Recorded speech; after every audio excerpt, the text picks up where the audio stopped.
The chalk dust hung in the afternoon heat, a pale ghost in the shafts of sunlight slanting through the schoolhouse windows. It smelled of limestone and dry timber and the earnest sweat of 12 children bent over their slates. Eliza Harrow's voice was a calm, steady rhythm against the drone of a horsefly bumping against the glass. 7 times 6 is 42, she said, her knuckles white where she gripped the chalk. Caleb, that means if you have 7 rows of corn with 6 stalks in each, you have 42 stalks to hoe before you can go fishing. Caleb chewed on his lip, his brow furrowed in a miniature of his father's perpetual worry over the drought. Outside, the world of Drybell existed in a state of held breath. The wind, a constant presence, scraped dust from the hard-pan street and whispered through the sparse buffalo grass. It carried the scent of sun-baked leather and hot metal from the blacksmith's forge. And beneath it all, the faint, sweet decay of the water wheel on the edge of town, its bearings groaning with every turn. Eliza had come from a world of green hills and predictable rain, a place where law was written in thick books and honor was a matter for drawing rooms. Here, law was as thin as a whisper and honor was a hard, heavy thing you carried in your gut. It was a lesson she was learning daily. She had arrived 3 months ago, her past packed away in a single trunk, her future a stubborn resolve to keep this one-room school from being swallowed by the dust, just like everything else. Her purpose was simple: to give these children a chance, a handful of letters and numbers to weigh against the vast, unforgiving emptiness of the territory. A shadow fell across the open doorway. It was not a passing cloud. 3 men stood there, their shoulders blocking the light. They brought the saloon with them the reek of cheap whiskey, stale tobacco, and the kind of idleness that soured in the heat.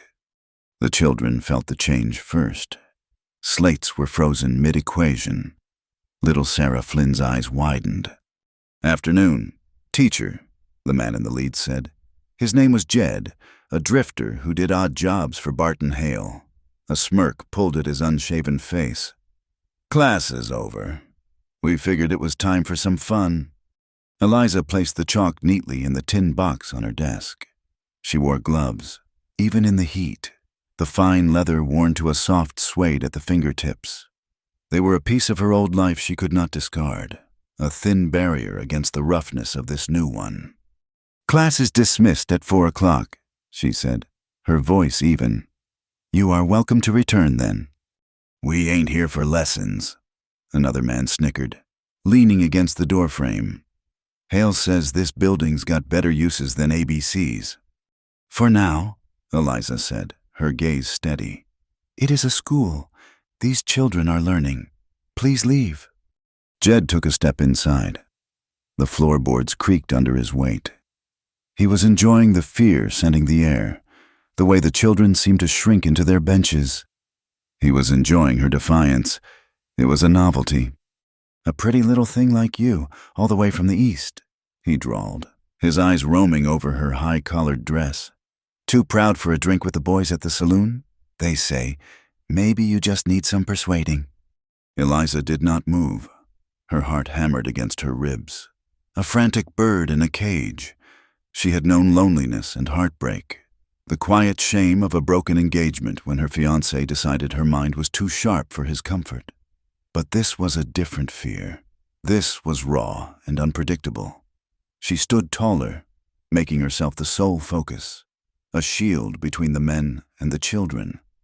Luke Mercer felt the grit between his teeth before he even saw the town proper. He had been riding the fence line since dawn, his shoulders aching, the sun a relentless hammer on the back of his neck. The ranch was bleeding. The drought had withered the grass, and the rustlers were getting bold. Nipping at his herd like coyotes, he was riding into Drybell for salt and flour, his mind a ledger of debts and dwindling hopes.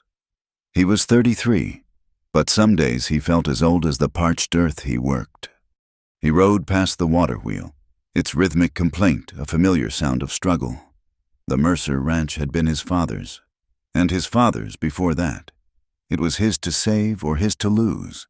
That single stark reality governed his every move. It was why he'd had to fire young Thomas for skimming supplies, an act that had earned him the town's whispers of being cold-blooded. He knew the boy's family was struggling, but the ranch was struggling more. There was no room for sentiment in survival. His horse, a steady bay named Soldier, slowed as they neared the church that doubled as the schoolhouse. Luke heard the loud, swaggering voice first, then saw the three men blocking the doorway. He saw the teacher, a still figure in a dark dress, and the pale, frightened faces of the children behind her.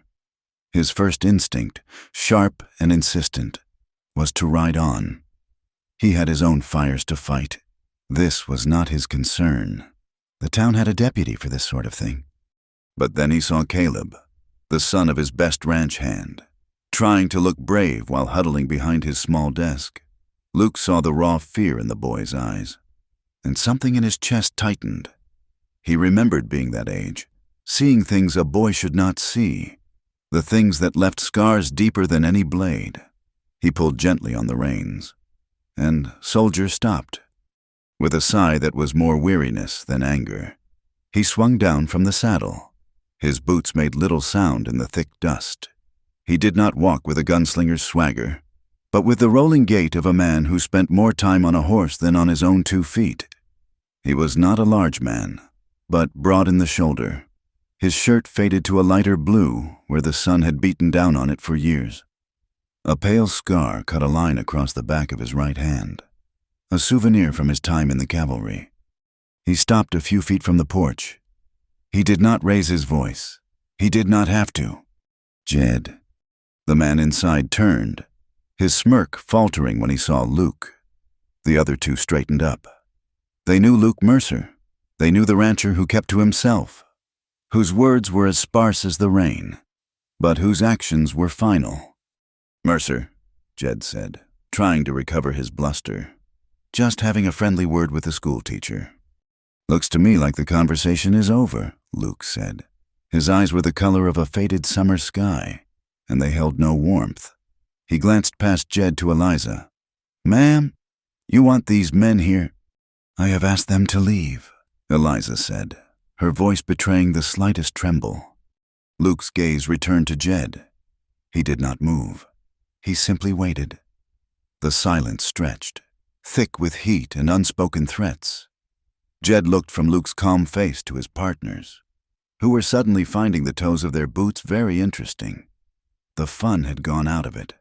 This was no longer a game of baiting a lone woman. "We'll be back," Jed muttered, but the threat was hollow. He pushed past his friends and stomped off the porch, the others trailing in his wake like dogs with their tails down. Luke watched them go, his expression unreadable. He turned his gaze back to the schoolhouse. For a moment, his eyes met Eliza's. He saw the shock and the relief warring in her face. He saw the strength that had held her upright moments before. He gave a short, almost imperceptible nod, a gesture that was more an end to the matter than a greeting. "Thank you, Mr. Mercer," she said, her voice quiet. He did not reply. He turned, swung himself back onto Soldier's back, and nudged the horse into a walk, heading toward the mercantile. The dust swirled around his horse's hooves, and then he was gone. Inside the schoolhouse, the tension broke. Children started whispering, a nervous energy filling the room. Eliza took a deep, steadying breath and walked to the door, pulling it halfway shut, as if to keep the harshness of the world at bay for just a little longer. "All right, children," she said, her voice restored to its usual calm. "Let us return to our sums. Caleb, where were we?" But her mind was not on arithmetic. It was on the quiet rancher who had appeared and disappeared like a desert spirit, and the simmering conflict that had just boiled over onto her doorstep. Barton Hale, the owner of the mercantile and the saloon, the man who held half the town's debt in his ledger, wanted this building. He called his plan Progress, a legal gaming hall to attract trail drivers and put Drybell on the map. He headed the Merchants Association, a group of men who saw profit as the only measure of a town's worth. To them, A school that served dirt-poor farmers and ranch hands was a waste of a good roof. The town was split. Those who owed Hale money spoke of the benefits. Those who did not, like Nora Flynn, who ran the small eatery, or old Ben, the blacksmith, muttered about greed. And Eliza was caught in the middle. Her refusal to accept the saloon owner's advances had already painted her as prissy and stuck up. Now, her refusal to abandon the school made her an obstacle. Later that evening, as she tidied the empty schoolroom, she paused to straighten the large map of the Western Territories tacked to the wall. It was always listing to one side, as if the weight of all that unknown land was too much for the simple nail holding it up. She ran a gloved finger over the colored paper, a silent promise to the names printed there: opportunity, progress, a new start. She was trying to build a straight and orderly thing in a world that was decidedly crooked. The single bell in the small steeple above her was silent, a lonely sentinel against the vast, darkening sky.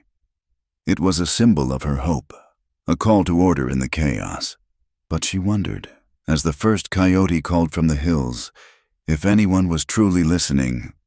Miles away, Luke Mercer stood on his porch, watching the last light bleed from the sky. He thought of the teacher's steady gaze. He had not wanted to get involved. Involvement was a complication, and he had enough of those.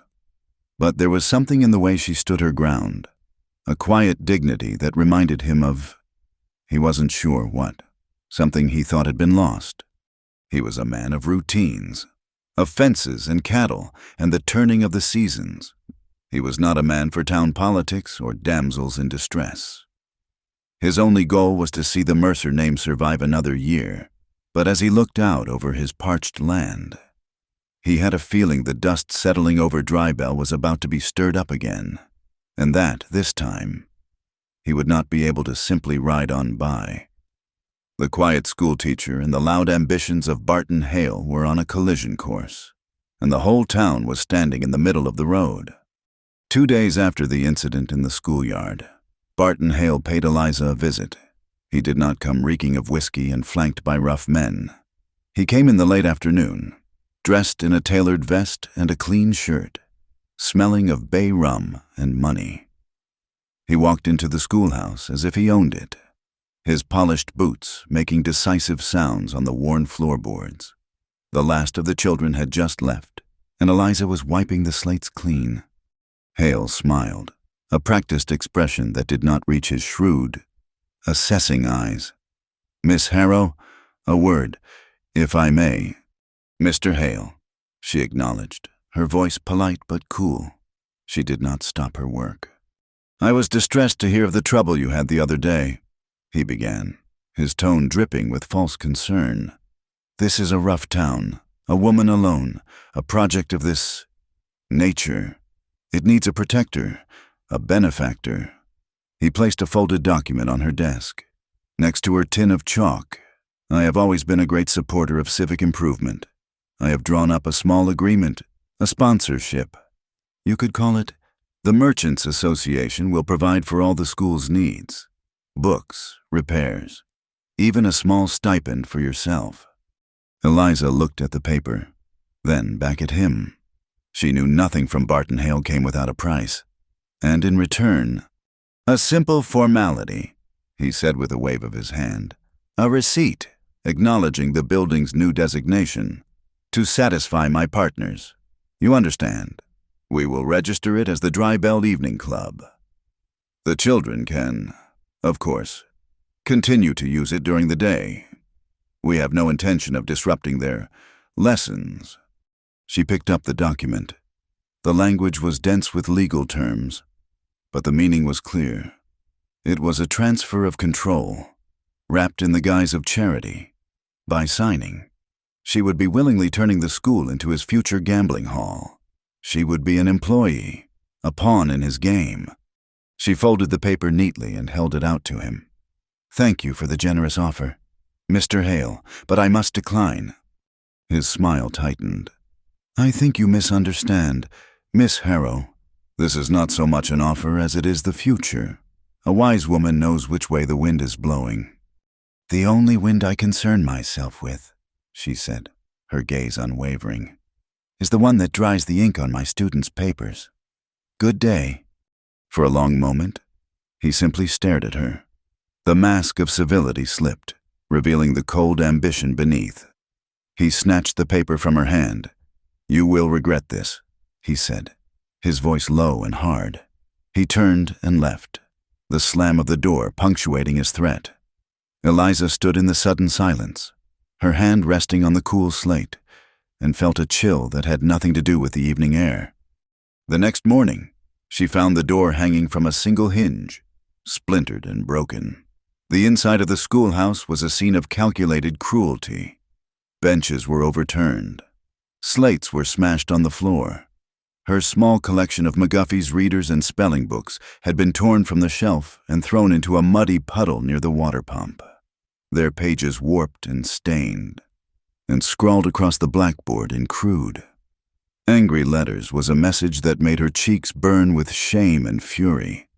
She stood amidst the wreckage, a cold knot forming in her stomach. It felt deeply personal, an attack not just on the school, but on her, on the very idea that she, a woman alone, had the right to build something here. The smell of stale whiskey lingered in the air, a phantom of the men who had done this. For the first time since arriving in Drybell, she truly considered leaving. The thought was a bitter relief. She could pack her trunk, take the next stage east, and find a place where walls stayed standing and books were treated with respect. A wave of memory washed over her, sharp and unwelcome. She saw the face of her former fiancé, Edward, his expression a mixture of pity and frustration. "Eliza, you are simply too determined," he had said, breaking their engagement. A man wants a wife, not a rival. She had been too independent then, and she was too independent now. Perhaps he had been right. Perhaps this solitary fight was a fool's errand, a prideful struggle against an inevitable defeat. She sank onto an overturned bench, the fight draining out of her, leaving only a hollow ache. That same morning, Luke Mercer was watching the sky. It had a strange, yellowish tint, and the air was heavy, charged with a restless energy. The horses were skittish in the corral. It was the sign of a coming duster, a long one. The drought was tightening its grip, turning the world to tinder.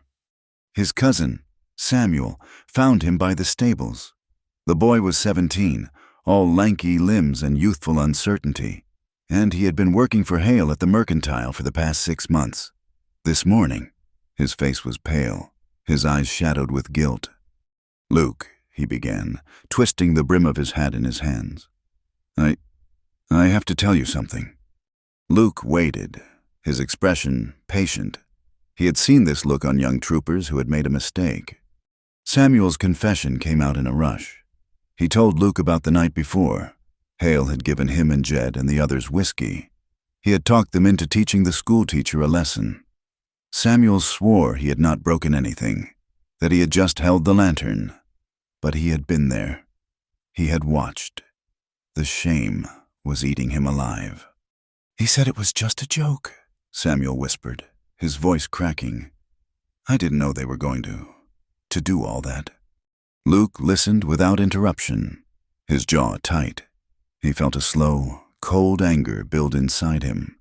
It was an anger directed at Hale for using a boy, at Jed for his brutishness, and at himself for wanting no part of this. Involving his family changed the equation.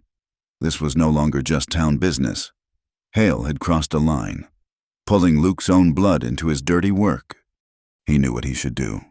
He should ride into town and confront Hale, but the rancher in him, the man responsible for 12 hands and 1,000 head of cattle, hesitated. He had a loan at Hale's bank. He bought his supplies at Hale's Mercantile. To make an enemy of Barton Hale was to invite financial ruin, and the ranch was already on a knife's edge. He could tell Samuel to keep his mouth shut. He could let the teacher handle her own affairs. It was the safe, practical thing to do. It was the coward's way out. He looked at his cousin's miserable face, and the choice became clear. Some lines you did not let other men cross. Eliza reported the vandalism to Deputy Miles. The young lawman was earnest and sympathetic. He wrote everything down in a small notebook. His brow furrowed with concentration. But when Eliza mentioned Barton Hale's name, a flicker of apprehension crossed his face. "Now, Miss Harrow," he said carefully, "Mr. Hale is an important man in this town. We cannot go making accusations without proof. He threatened me the day before. She insisted." "Folks say a lot of things in the heat of the moment," the deputy offered weakly. "I will ask around. I will keep my ears open." Eliza knew it was a dead end. The law in Dry Bell was a suggestion, not a command. There was a United States Marshal, a man named Rourke, who passed through every few months, a grim specter of federal authority. But he was just a story right now. She was on her own. She spent the rest of the day attempting to salvage what she could. She laid the wet, muddy books out in the sun, their pages stiffening as they dried. She tried to right the benches, but one was broken beyond her ability to repair. The children had come, seen the destruction, and been sent home, their faces a mixture of fear and disappointment. The sight of their retreating figures was more painful than the taunts on the blackboard. She was sweeping up the last of the broken slate when a shadow fell across the doorway again. She tensed, her hand tightening on the broom handle, ready to use it as a weapon. It was Luke Mercer. He stood on the ruined threshold, his hat in his hands. He did not look at her, but at the damage inside the room. His face was a mask of stone. "I heard what happened," he said. His voice was low, devoid of pity. It was a simple statement of fact. "The whole town has heard, I imagine," she replied, her tone brittle. He finally looked at her. "This building is not secure." "I had noticed." He ignored her sarcasm. "I have a grain barn, the one to the west of the main house. It is old, but the roof is sound. The walls are stone. You can use it." Eliza stared at him, taken aback by the directness of the offer. "A barn. It is clean, empty for the season. It is better than this." He gestured with his head to the wrecked room. "The children need a place to learn." She was suspicious. Why would he help her? He was a man who kept to himself, a man the town whispered about. "Why are you doing this?" "Mr. Mercer." He considered the question for a moment, his gaze distant. "My mother taught me to read in a sod house no bigger than your desk. A place does not have to be fancy to be a school." He met her eyes again, his own clear and direct. "The barn is yours to use until you find something better. But we have a rule. We do not discuss personal matters. This is about the school, nothing else." Eliza studied his face, the lines etched by sun and worry, the unyielding set of his jaw. He was not offering charity or friendship. He was offering a practical solution, a temporary truce in a war she was losing. It was more than anyone else had offered. "All right, Mr. Mercer," she said, "I accept." The next day, they moved what little was left into the grain barn. It was just as he had said, old, but solid. The air smelled of sweet, dusty hay and old timber. Light streamed in through a wide, open doorway and a few high windows. With the help of a few of the older children, they swept the floor and set up the remaining benches. It was not a proper schoolhouse, but it was safe.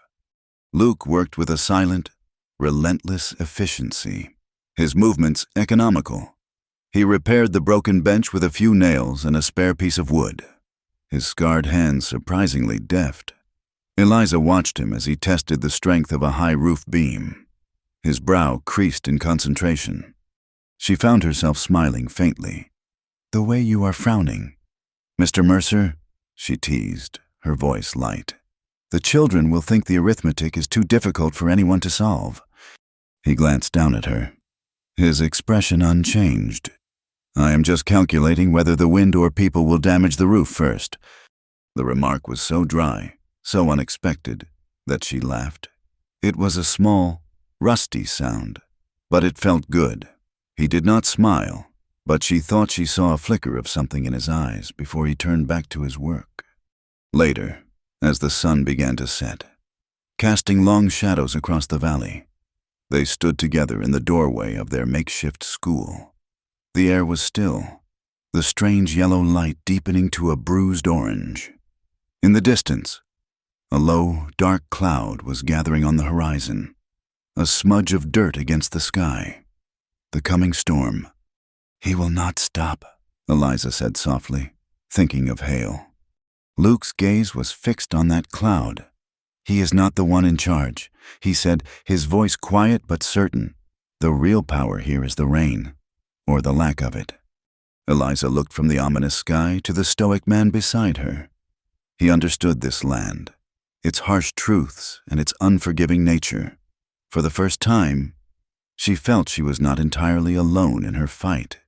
They were a strange pair, a teacher from the East and a silent rancher, bound together by a vandalized schoolhouse and the shared, unspoken understanding that some things were worth defending, even in a world as hard as Drybell.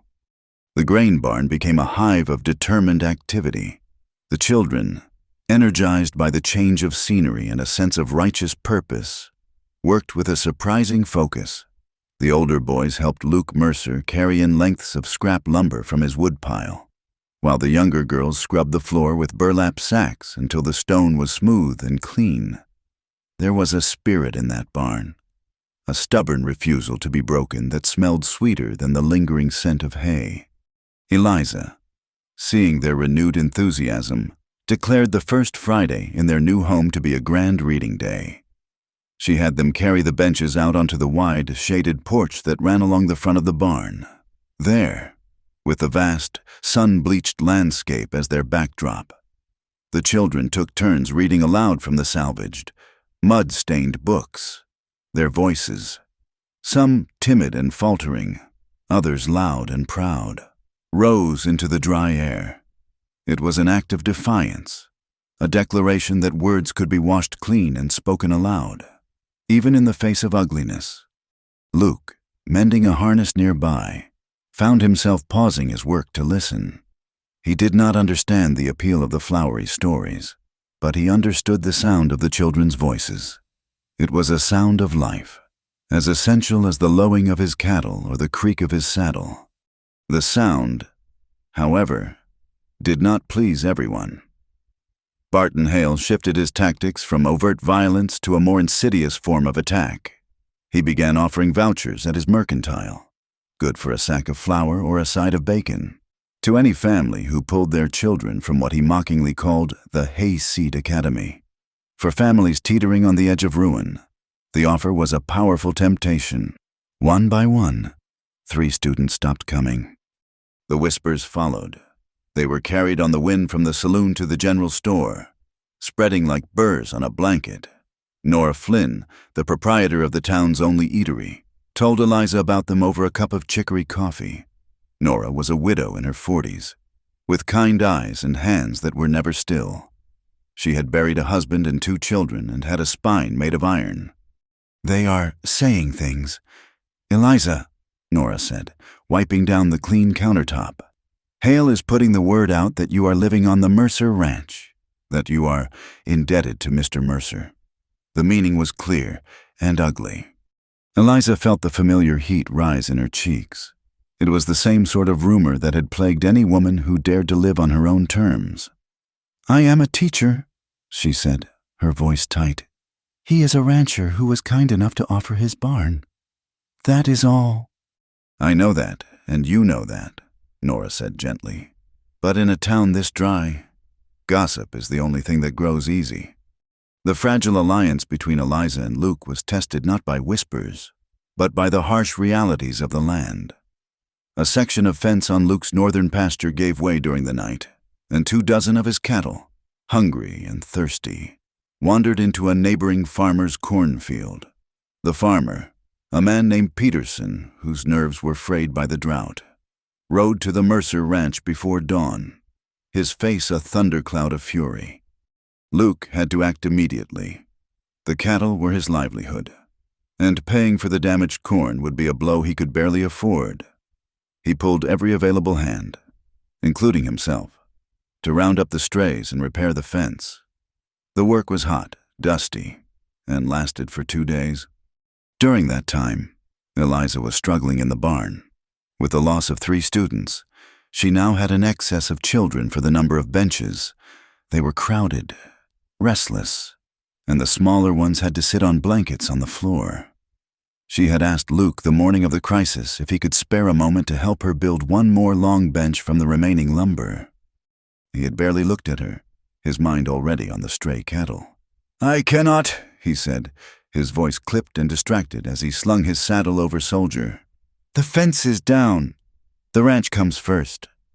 His words, born of necessity, struck Eliza as a dismissal.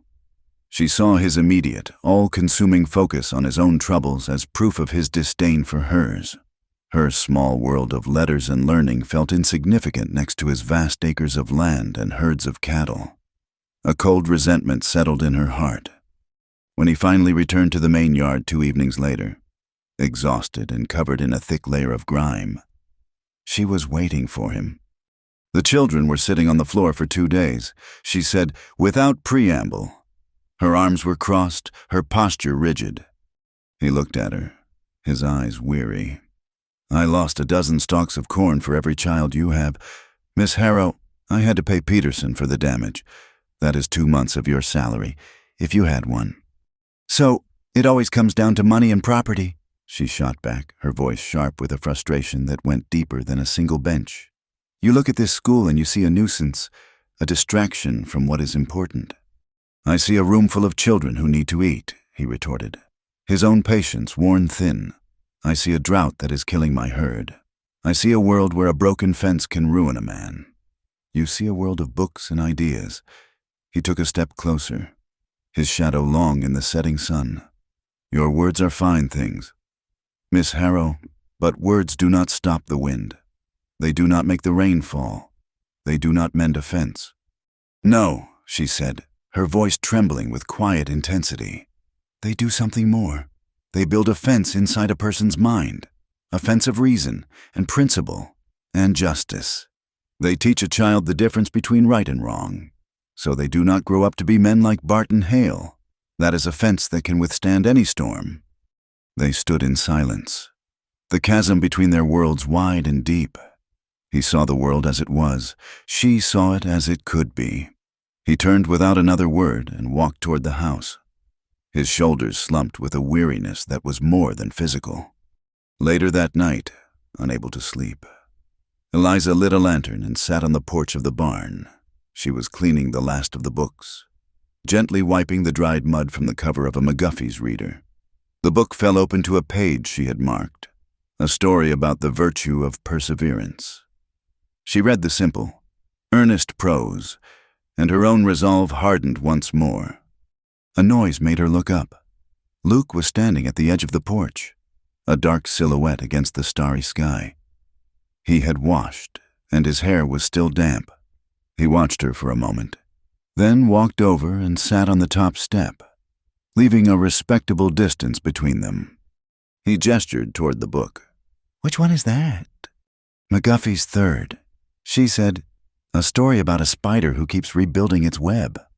He was silent for a long time. Then he reached out, and she handed him the book. He held it carefully, his large, calloused hands seeming clumsy with the small object. He tilted it toward the lantern light, his lips moving silently as he read a few lines. The story was about honesty, about a boy who finds a wallet and returns it to its owner, even though he is poor. When he looked up, his expression was thoughtful. "My mother used to read to me from a book like this." He handed it back to her. "She would have liked what you are doing here." It was the closest he had ever come to an apology, and the closest he had ever come to sharing a piece of himself. The anger between them dissipated, replaced by a fragile, unspoken understanding. In the days that followed, the town of Drybell watched the standoff between the schoolteacher and the merchant, Deputy Miles, a young man who looked perpetually overwhelmed, made a point of riding past the Mercer Ranch twice a day, a small but public show of the law's presence. Old Ben, the blacksmith, a man whose grunts said more than most men's speeches, began sending his grandson to the barn with a small pail of fresh water every morning, a silent gesture of support. The children, oblivious to the adult tensions, had found a new source of amusement. They had discovered that Mr. Mercer, for all his sternness, could be flustered. They took to drawing pictures of him on their slates. The best one, drawn by young Caleb, was a masterpiece of childhood caricature. It showed a tall figure with an unnervingly straight line for a mouth and eyebrows that were two angry thunderclouds. Underneath, Caleb had carefully printed "Stone-Faced Cowboy." They tacked it to the barn wall. When Luke came to drop off a load of firewood that afternoon, he saw it. The children held their breath. He walked over to the drawing and studied it for a long, silent moment. His face was as impassive as ever. He adjusted the drawing so it hung perfectly straight, then turned and walked away without a word. As soon as he was out of sight, Eliza saw his shoulders shake with a silent laugh, armed with a renewed sense of purpose. Eliza decided to fight Hale on her own terms. She visited the homes of the 3 families who had withdrawn their children. She did not speak of ideals. She spoke their language. To one farmer, she demonstrated how being able to read a contract for seed could prevent him from being cheated. To a mother of 5, she showed how simple arithmetic could ensure she received the correct change at the mercantile. To the last father, a man who could not sign his own name, she simply handed a piece of charcoal and said, "Your son will be able to write your name for you. He will be able to write his own." 2 of the 3 children returned to school the next day. The small victory was short-lived. One evening, as Eliza was preparing to leave the barn, a rock smashed through one of the high window panes, showering the floor with glittering shards of glass. It was not a random act. It was a message. She saw 2 figures on horseback silhouetted on a distant ridge, watching before they turned and disappeared. The next morning, Luke was there before she arrived. He had a new pane of glass, carefully wrapped in canvas. He did not say where he had gotten it, and she did not ask. She watched as he meticulously cleaned out the broken shards and set the new pane in place. The work was slow and precise.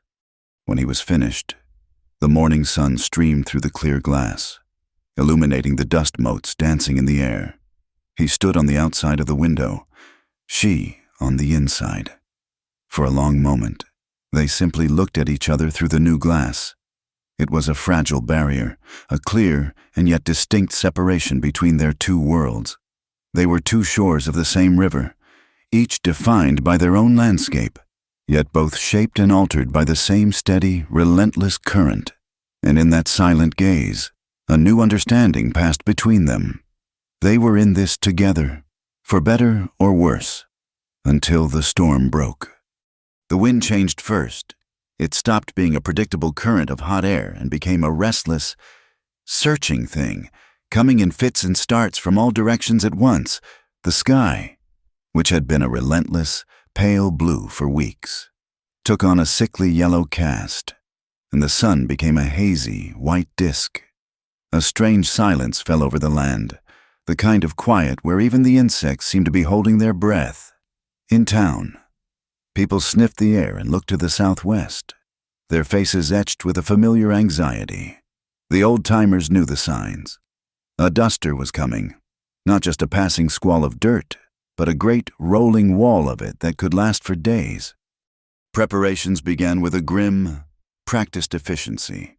Windows were boarded, and strips of cloth were wedged into the cracks around doors. Water barrels were filled to the brim. Livestock were herded into the most sheltered corrals. In this part of the country, a dust storm was not just an inconvenience. It was a siege. For Eliza, the approaching storm presented a terrible choice. The parents of her students were faced with a dilemma: keep their children at home in their drafty, timber frame houses, or send them to the relative safety of the stone grain barn on the Mercer Ranch. Several mothers approached her, their faces worried. "What should we do?" Miss Harrow one asked. "It is a long walk to the ranch, And if the storm hits fast... Eliza looked at the solid stone walls of the barn. At the heavy timbered roof, Luke Mercer had pronounced sound. It was the sturdiest building for miles around. Her decision came to her not as a choice, but as a duty. "The school will remain open," she announced, her voice clear and steady. "For as long as the storm lasts. This barn will be the safest place for the children. I will stay with them." A wave of relief washed over the parents.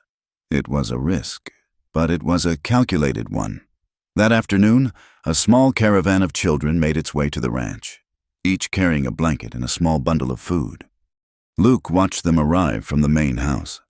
He had spent the morning securing his own property, his mind a whirlwind of logistics. He had not considered the school. When he saw Eliza organizing the children inside the barn, a knot of something he did not want to name admiration, perhaps, or a grudging respect loosened in his chest. He walked over, carrying a heavy sack. "Flour and smoked bacon," he said, setting it down inside the door. "There is a side of beef in the smokehouse if you need it. The well water is low, so use it sparingly." "Thank you, Mr. Mercer," she said, genuinely grateful. "We will be careful." The town pulled together in its own fractured way. Nora Flynn spent the day baking pans of cornbread, wrapping them in cloth, and sending them to the barn with her son. Old Ben, the blacksmith, appeared with a hammer and a length of rope. Without a word, he climbed the ladder to the roof and spent an hour securing the old bell, ensuring it would not be torn loose by the wind. Even Deputy Miles did his part, riding through the main street and calling out warnings in his reedy, earnest voice, advising everyone to take shelter. The first wave of dust arrived not as a wall, but as a fog, a fine, red powder that coated everything, stung the eyes, and left a metallic taste in the back of the throat, inside the barn. Eliza kept the children calm with stories and songs, but as the afternoon wore on, the air grew thick. The younger children began to cough, a dry, hacking sound that tore at her heart. She tore a bedsheet into strips, soaked them in a bucket of precious water, and gave one to each child to hold over their mouth and nose. Luke came in to check on them, his own face masked by a bandana. He saw the bucket of murky water and the coughing children. He disappeared for a few minutes and returned with a handful of charcoal from the forge and a clean piece of cheesecloth. He fashioned a crude but effective filter over a second bucket. "Pour the water through this," he instructed Eliza. "It will take out some of the grit." She watched him work, his movements precise and knowledgeable. He was a man who knew how to survive in a world that was actively trying to kill him. It was a skill her Eastern education had entirely neglected. The storm provided a different kind of opportunity for Barton Hale. He found Eliza as she was making a quick trip to the main ranch house to get another bucket of water from Luke's well. He was standing near the porch, his clothes remarkably clean, a stark contrast to the gritty haze that enveloped everything. "Well, well, Miss Harrow," he said, his voice slick with contempt. "Quite the cozy little arrangement you have here. Playing house with a reclusive rancher. I must say, you have found a very effective way to lure a man into providing for you." The accusation was so vile, so deliberately cruel, that for a moment, Eliza could not speak. Several of Luke's ranch hands, taking a brief respite on the porch, had overheard. They shifted uncomfortably, their eyes on the ground. Eliza took a deep breath, the dusty air searing her lungs. She would not let him see her anger. She would not give him that satisfaction. She faced him, her back straight, her voice devoid of emotion. "Mr. Hale," she said, loudly enough for the other men to hear clearly. "The only thing I am luring here is children to safety. The only thing I am providing is a sanctuary from a storm you seem content to stand in. And the only arrangement I have with Mr. Mercer is one of necessity, an arrangement to protect the innocent while men like you stand around casting stones. Now, if you will excuse me, the children are thirsty." She walked past him without another glance, her head held high. Behind her, she heard one of the ranch hands mutter, He got told. It was a small victory, but it warmed her more than any fire could have. Back in the barn, the storm intensified. The wind howled like a hungry wolf, and the fine dust was joined by larger grains of sand that peppered the stone walls. Luke came to help her secure the heavy barn door, leaving only a small gap for air. "The wind is getting worse," he said, his voice muffled by his bandana. "You need to cover your head properly." He took a spare kerchief from his pocket, a simple square of blue cotton. "Here," he said. He moved behind her to show her how to fold it into a triangle and tie it over her nose and mouth, bringing the ends up to knot at the back of her head. His fingers brushed against her neck as he adjusted the knot, and the unexpected touch sent a jolt through her.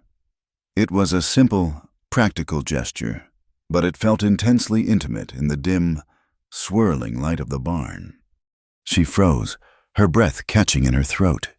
He seemed to realize it at the same time, his hands stilling for a fraction of a second. He finished the knot quickly and stepped back. Their eyes met over the top of their makeshift masks. A flicker of surprise, of awareness, passed between them. Then, unexpectedly, the corner of his visible eye crinkled, and she felt her own lips curve into a small smile beneath the cloth. It was a shared moment of connection, a silent acknowledgement of the strange and dangerous world they were navigating together. The hours crawled by. To conserve water and distract the children, Eliza decided she would fetch a small cask of apple cider from the root cellar near the main house. She insisted she could manage the short distance herself. "I will take the small wagon," she said with a confidence she did not feel. Luke just grunted and harnessed a single, placid old horse to the wagon for her. She climbed onto the driver's seat, took the reins, and clucked her tongue.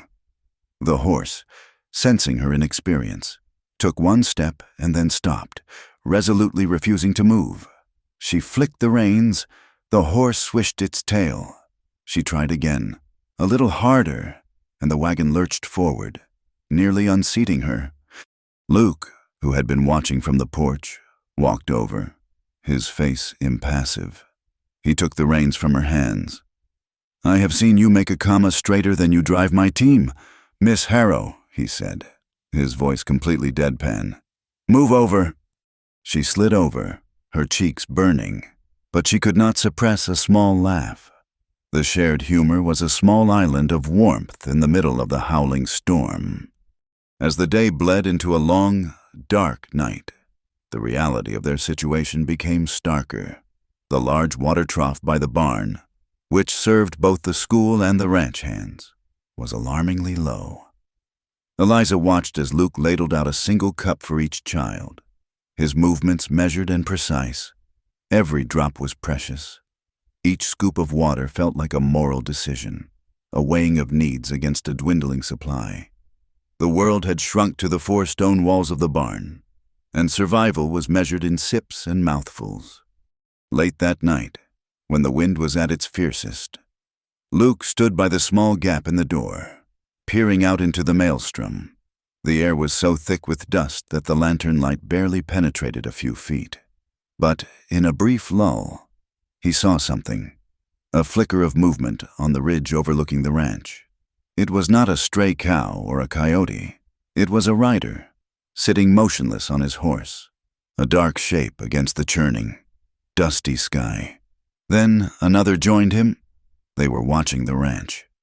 He knew who they were, the Sand Vipers, a pack of rustlers and hired guns known for their ruthlessness. They were Hale's dogs, let off the leash under the cover of the storm. He knew they were not there for his cattle. Not in this weather. They were a message, a threat aimed directly at him and the woman and children he was protecting. He quietly pushed the heavy door shut and slid the thick iron bolt into place. The sound was a dull, final thud in the howling darkness. He did not tell Eliza what he had seen. There was no need to frighten her or the children. But as he turned back to the small, protected space, he knew the storm outside was no longer the greatest danger they faced. The next morning, after the wind had finally begun to subside, Luke ventured out. A thick blanket of red dust covered everything. smoothing the sharp edges of the world into soft, silent dunes. Near the barn, where the wind had scoured the ground clean, he saw them, a set of horseshoe prints that did not belong to any of his animals. They were from a shod horse, a large one, and the shoe had a distinctive nick in one side. The rider had come close, very close, circling the barn like a predator. It was a warning, a promise of violence to come. The dust storm was ending, but the real trouble was just beginning. The stillness of the night was a lie. After the storm, the wind had died, but the air remained thick, heavy with a fine red dust that muted the stars and muffled every sound. Luke Mercer stood on his porch, a rifle cradled in his arms. He had sent his men to bed, but he could not rest. The image of the horseshoe print with its distinctive nick was burned into his mind. He was a sentinel watching over a sleeping fort, and the enemy was out there in the oppressive dark. The attack came not with a shout, but with a whisper of light. A faint, unnatural orange glow flickered against the low hills at the far western edge of his property. It was the driest part of the pasture, where the grass was like old paper. The glow pulsed once, twice, and then blossomed into a hungry line of fire. For a heartbeat, Luke was frozen, not by fear but by a cold, calculating fury. This was not a random spark. It was a deliberate act of war. He turned and bellowed, his voice a raw command that shattered the night's false peace. Fire west pasture, get the buckets and the wet sacks. Lights flared in the bunkhouse as his men scrambled into motion. In the barn, Eliza was jolted from a light, restless sleep by the commotion. She rushed to the door and saw the terrifying ribbon of flame eating its way across the dark landscape. Panic, cold and sharp, seized her, but then she looked at the dozen sleeping forms of the children, curled in their blankets on the floor. Her fear was a luxury she could not afford. Her mind, trained to find order in chaos, snapped into focus. "Children, wake up," she said, her voice loud but calm, moving from one to the next. "Quickly, now. We are going to play a game of follow the leader. Everyone get your blankets." She led the column of sleepy, frightened children out of the barn and toward the root cellar. Its heavy slanted doors set into a small hill behind the main house. The air was thick with the smell of smoke, and the fire cast a demonic, dancing light. She settled them inside the dark, cool space that smelled of earth and apples, assuring them it was the safest place to be, a dragon's cave where the fire could not find them. Outside, the fight was a desperate battle against a relentless enemy. Luke and his men worked with the grim efficiency of soldiers. They used wet burlap sacks to beat at the edges of the fire. The slapping sound a frantic rhythm against the roar and crackle of the flames. The heat was a physical blow, and the smoke was a choking blanket. They were losing. The fire was moving faster than they could fight it, driven by a slight, treacherous breeze that had picked up. It was headed directly for a stand of old, dry cottonwoods that would go up like torches and threaten the main buildings. Suddenly, 3 riders appeared out of the darkness, silhouetted against the flames. It was the sand vipers. They were not there to help. They sat on their horses, watching the chaos with a detached amusement, their rifles held loosely across their saddles. They were here to ensure the fire did its work. Luke left the fire line and walked toward them, his own rifle held at his side. He was a single, determined figure against a backdrop of hell. "This is my land," he called out, his voice hoarse from the smoke. "You are not welcome here." The leader, a man with a scarred face, laughed. "Looks like you have got your hands full. Mercer, we are just here to enjoy the view." Before Luke could respond, another rider appeared. It was Deputy Miles, his face pale in the firelight but his jaw set. He had seen the blaze from town and had ridden out alone. He reined in his horse between Luke and the 3 men. "You men are trespassing on private property during an emergency," the deputy said, his young voice surprisingly steady. "I am ordering you to disperse." The leader of the Vipers sneered. "Or what? Lawman, you will write us a ticket." "No, Deputy Miles said. He drew his pistol, the click of the hammer cocking loud in the night. He did not aim it at any one man, but held it pointed toward the sky. According to territorial statute, failure to comply with a lawful order from a peace officer in a situation deemed a public peril is a felony. This is your only warning. He fired one shot straight up into the air. The crack was sharp and final. The three men exchanged surprised glances. They had expected a fight or a retreat. They had not expected a by-the-book legal procedure from a boy deputy in a backwater town. It was so unexpected. It threw them off balance. The leader grunted, shot a look of pure hatred at Luke, and then wheeled his horse around. The other two followed, melting back into the darkness. At that moment, as if in response to the gunshot, the wind shifted. The breeze that had been pushing the fire toward the ranch now swirled, turning back on itself. It was not enough to extinguish the flames, but it slowed their advance, pushing the main line of fire back over the land it had already burned, starving it of new fuel. It also kicked up a choking cloud of dust and ash, turning the air into a thick, gritty soup. From the relative safety of the root cellar, Eliza had seen the confrontation. She had seen the deputy's bravery and the fire's merciful turn, but she also saw that Luke and his men were exhausted, on the verge of collapse. They needed more hands. An idea, bold and desperate, took hold of her. She told the oldest boy, Caleb, to stay in charge, and then she ran back to the barn. She scrambled up the ladder on the side of the building, her skirts catching on the rough wood. On the roof, the old school bell hung in its small steeple. She grabbed the thick, dusty rope and pulled. The first ring was a dull thud. She pulled again, harder, putting her whole body into it. The bell began to swing, its deep, resonant peal cutting through the smoky air. Clang, clang, clang. It was not a fire alarm. It was the school bell, a sound the people of Drybell knew. It was a call to order, a summons. In town, lights began to appear in windows. Nora Flynn heard it and started pulling bread from her ovens. Old Ben heard it and grabbed his strongest buckets. People emerged from their homes, looking toward the orange glow on the horizon, and began to move. Within a half hour, a small army of townspeople had arrived at the ranch. Eliza, now on the ground, took charge. With the confidence of a teacher directing a classroom, she organized them into a bucket brigade, a human chain stretching from the main well to the fire line. Men, women, and even the older children passed the heavy sloshing buckets from hand to hand. A steady, rhythmic flow of water that was their only weapon. Luke, working to beat down a stubborn patch of fire near the cottonwoods, did not see the burning branch break loose above him. It fell, grazing his shoulder as it crashed to the ground in a shower of sparks. He cried out, more in surprise than pain, and stumbled back. The fire had burned through his thick shirt, leaving a raw, red scrape along his shoulder and upper arm. The fire was finally contained an hour before dawn, a blackened, smoking scar on the land. The townspeople, weary but united, began to disperse, leaving behind the exhausted ranch hands. Eliza found Luke by the water trough, splashing water on his face. She saw the torn, burned shirt and the angry wound beneath it.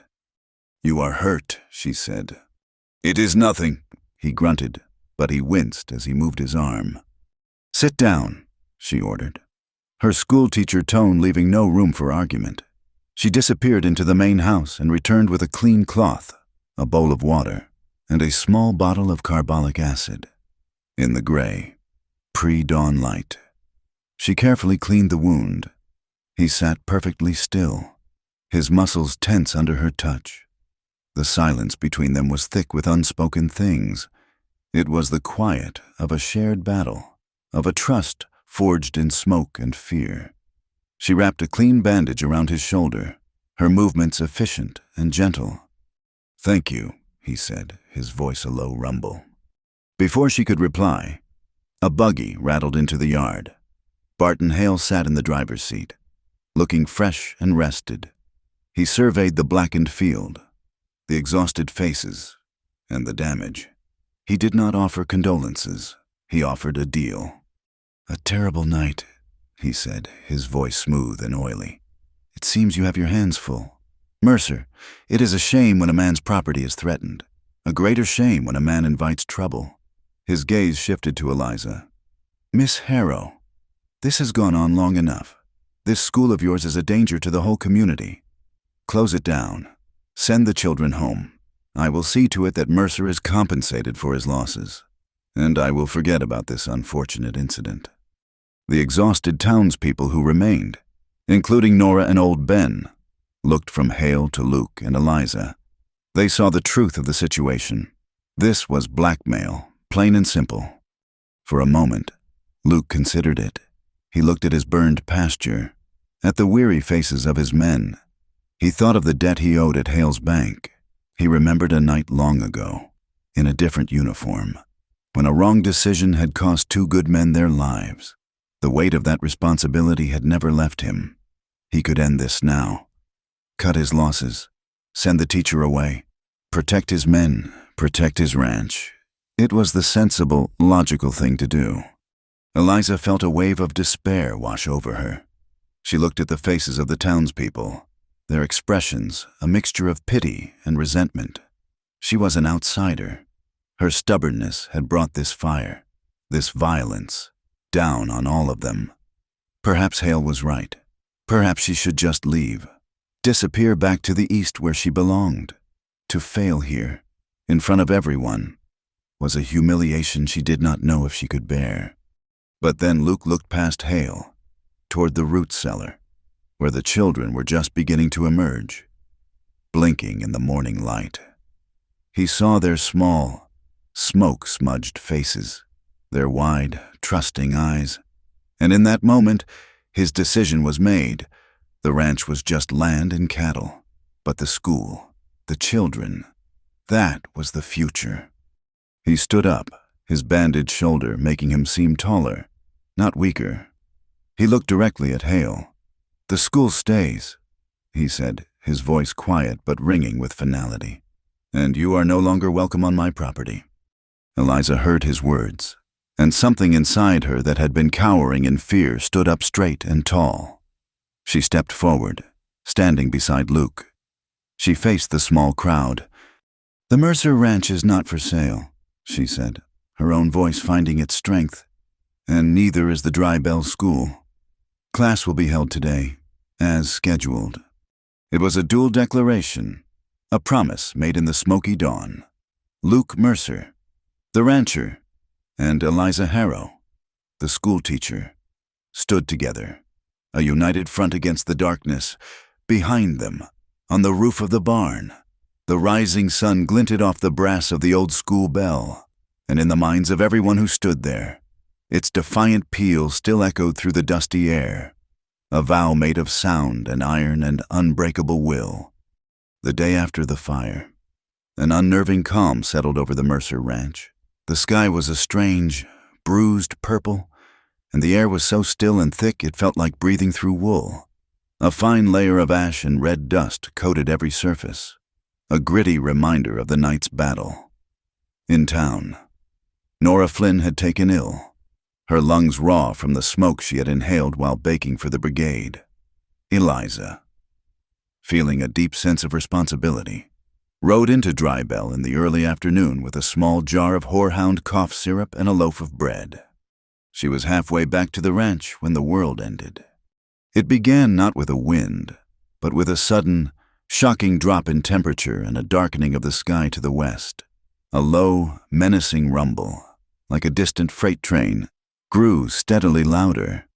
Eliza looked over her shoulder and saw it a monstrous, churning wall of black and brown, a solid cliff of earth and sky that blotted out the sun and reached thousands of feet into the air. It was not a storm. It was an apocalypse on the move. Panic spurred her horse into a desperate gallop. The first blast of wind hit like a physical blow, tearing her hat from her head and nearly ripping the reins from her hands. The air filled with a blinding, choking whirlwind of dirt. Visibility dropped to nothing. She could not see the road, the horizon, or her own hands in front of her face. The horse, terrified, began to buck and rear. Suddenly, a figure loomed out of the swirling chaos. A hand, hard and sure, grabbed her horse's bridle. Another arm circled her waist and lifted her bodily from the saddle. She was half carried, half dragged through the maelstrom, the wind screaming in her ears. A heavy wooden door scraped open, and she was thrust inside, into a world of relative calm and the warm, familiar smell of horses and hay. The door slammed shut behind them, the sound swallowed by the tempest's roar. A heavy iron bolt slid home with a deafening thud. Eliza leaned against the rough stone wall, gasping for air, her lungs on fire. Dust caked her eyelashes and gritted between her teeth. Through the darkness, she could just make out the broad-shouldered form of Luke Mercer. He stood with his back to the door, as if holding the storm at bay through sheer force of will. They were in his main horse stable, a long, low building of thick fieldstone, the safest place on the ranch. She coughed, a racking spasm that shook her whole body, when she could finally breathe again. She looked at the bolted door, at the man whose presence filled the sudden, claustrophobic silence, and a hysterical bubble of irony rose in her throat. She pushed a stray, dusty strand of hair from her face. Her voice was a ragged whisper, a thread of sound in the howling darkness. The schoolteacher hid her desire. She murmured.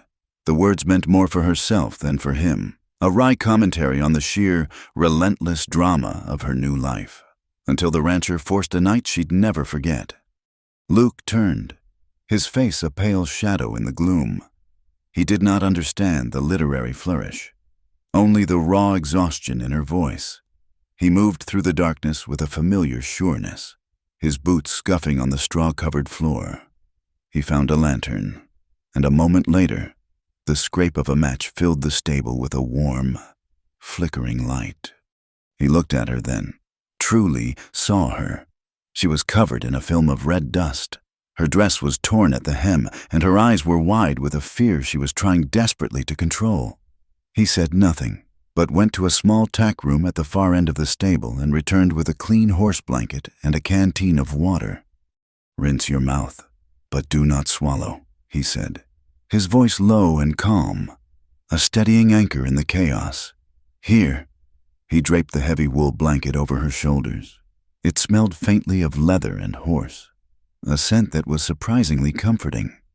They sat in silence for a long time, two small figures in a pocket of light, while the world outside tried to tear itself apart. The wind was not a whistle, but a deep, guttural roar. Sand and dirt blasted against the stone walls like a constant spray of buckshot. The heavy roof timbers groaned under the strain. Inside, the horses shifted nervously in their stalls, their soft snorts and the occasional stomp of a hoof the only other sounds. Luke eventually rose and moved to a small, pot-bellied stove in the corner. He used a few pieces of scrap wood to start a small, smokeless fire. He filled a battered tin coffee pot with water from a barrel and added a meager spoonful of grounds. The bitter, watery coffee was the most welcome thing Eliza had ever tasted. They drank it from the same tin cup, passing it back and forth without a word. The shared warmth and the small domestic ritual broke the spell of silence. "I am sorry," she said, her voice still raspy. "I should have stayed at the ranch. I put you in danger." "You were helping Nora," he replied, staring into the flames. "It was not a foolish errand. The storm came faster than I have ever seen." He paused. "Besides, these walls have stood for 50 years. They will stand for one more night." The mention of one night hung in the air between them. They were trapped, isolated from the world, with nothing but the storm and each other for company. "My fiancé," Eliza began, the words coming out before she could stop them, "the man I was supposed to marry back in Pennsylvania. He told me I was too independent. He said my mind was always working. He wanted a woman who was a quiet harbor, not another ship setting sail." She looked down at her hands, clasped around the warm cup. I came out here to prove that I could build something on my own. A school. A life. Sometimes I think all I have managed to build is a bigger battlefield." Luke was quiet for a long time, watching the way the lantern light caught the dust motes still swirling in the air. "In the cavalry," he said, his voice so low she had to lean forward to hear.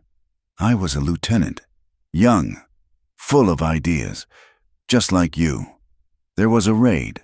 The captain ordered a retreat. I saw what I thought was a better way. A flanking maneuver. I took my men and went against his orders." He stopped, his jaw tightening. "It was a trap. I lost 2 men, good men, with families. I got this for my trouble." He held up his right hand, showing her the pale, jagged scar that cut across his knuckles in the firelight. "I learned that day that being in charge is not about being right. It is about carrying the weight of being wrong. When I came back here, I swore I would not be responsible for anyone else's life again. Just the land, the cattle." He looked at her then, his gaze direct and heavy. "And then you showed up." The confession laid bare the truth of his hesitation, the reason for his solitary existence. He was not cold, he was haunted. She saw him not as the stoic, silent rancher, but as a man burdened by a grief he could not set down. As the night wore on, a chill seeped through the stone walls. Eliza pulled the blanket tighter around her shoulders, but she could not stop a shiver. Without a word, Luke moved to sit beside her on the hay bale, their backs against the solid wall. His presence was a solid, living warmth in the cold. Their shoulders brushed, and this time, she did not pull away. She leaned into the contact, a small, weary surrender. "You know," he said after a while, his voice laced with a surprising thread of humor, "for all of Hale's threats and the fire and this storm, I think I'm still more afraid of having to stand up in front of your class and do multiplication." The unexpected confession startled a laugh out of her. It was a genuine, warm sound that seemed to push back against the darkness. "I could be persuaded to give you private lessons, Mr. Mercer," she replied, a smile in her voice. He chuckled, a low, rusty sound. "I think I will take my chances with the rustlers." The single lantern on the floor cast their shadows onto the stone wall behind them. For the first time, the 2 shifting silhouettes merged, becoming a single, larger shape, a pair, a unit against the storm. They fell into a comfortable silence, taking turns dozing while the other kept watch. Eliza woke at one point to find the blanket tucked more securely around her and Luke sitting with the rifle across his knees, his eyes on the door. Later, he woke to see her adding a small piece of wood to the stove, her movements slow and careful, her face softened by the firelight. They were moving beyond their reluctant alliance, beyond the rules of their arrangement, into the uncharted territory of genuine care. It was a trust not spoken, but lived. In the long, dark hours of the siege, sometime near dawn, the world fell silent. The relentless, deafening roar of the wind did not die down. It simply stopped. The sudden absolute quiet was more jarring than the noise had been. They both sat up, listening. The horses were still. The roof was no longer groaning. And then they heard it. A single distinct sound. Plink! It was the sound of a water droplet, impossibly heavy and loud in the silence, striking the tin bucket just outside the stable door. Plink! Plink! Another, and then another. A slow, steady rhythm. Luke rose and walked to the door. He lifted the heavy iron bar and pulled. The door opened onto a world transformed. The air was cool and washed clean, smelling of wet earth and sage. The sky was a soft, unbroken gray, and from it, falling in straight, silent lines, was the rain. The long drought was over. The rain fell for 2 days, a soft, steady rhythm that washed the world clean. It drummed on the roofs, gurgled in the gutters, and turned the thick layers of dust into dark, rich mud. For the first time in months, the air did not taste of grit. When the clouds finally broke, They revealed a landscape transformed. The parched earth was dark and saturated and tiny. Almost imperceptible shoots of green were already beginning to push their way through the soil. The town of Drybell, though battered and weary, breathed a collective sigh of relief. The heavens had relented. For a little while, at least, there was hope. This fragile peace was shattered by a knock on the grain barn door. It was Deputy Miles, looking deeply uncomfortable and holding a folded piece of official-looking paper. "Miss Harrow, Mr. Mercer," he began, avoiding their eyes. "I have been instructed to deliver this summons. Barton Hale has filed a formal petition with the Territorial Circuit Judge. He claims right of title to this building." Luke took the paper. His eyes scanned the dense, legal script. On what grounds his voice was a low growl. "He has produced a signed sponsorship agreement," the deputy mumbled, shifting his weight from one foot to the other. "The one you refused to sign, Miss Harrow. Only this one. Well, it has a signature on it. He claims you agreed to his terms before the fire, and that his association has a right to claim the property to recoup their investment in the community's safety." It was a preposterous lie, a clumsy forgery, but it was wrapped in the authority of a legal document. The petition called for a public hearing to be held in the church in 3 days' time to settle the matter. Hale had abandoned brute force and taken up the law as his new weapon. News of the hearing spread through the town faster than the fire had. It was a formal, public declaration of war.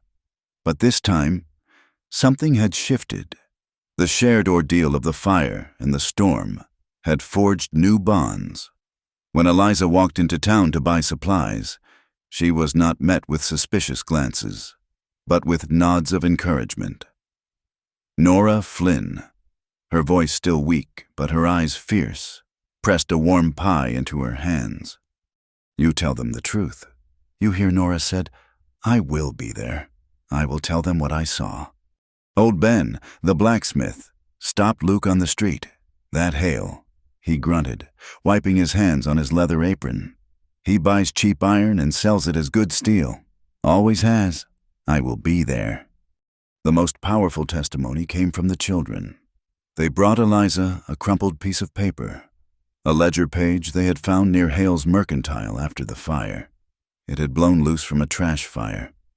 On it, in Hale's spidery handwriting, was a list of expenses. One line, dated the day of the fire, stood out: night protection services, $20. The day of the hearing, a man the town had not seen in months rode in on a tired-looking gray horse. He was lean and weathered, with a dusty coat and a Colt Peacemaker tied low on his hip. His eyes, the color of washed-out denim, seemed to miss nothing. It was United States Marshal Rourke. He had heard whispers of the trouble in Drybell and had come to see for himself. His arrival cast a long, quiet shadow over the proceedings. The church was packed. Every bench was full, with people standing along the back walls.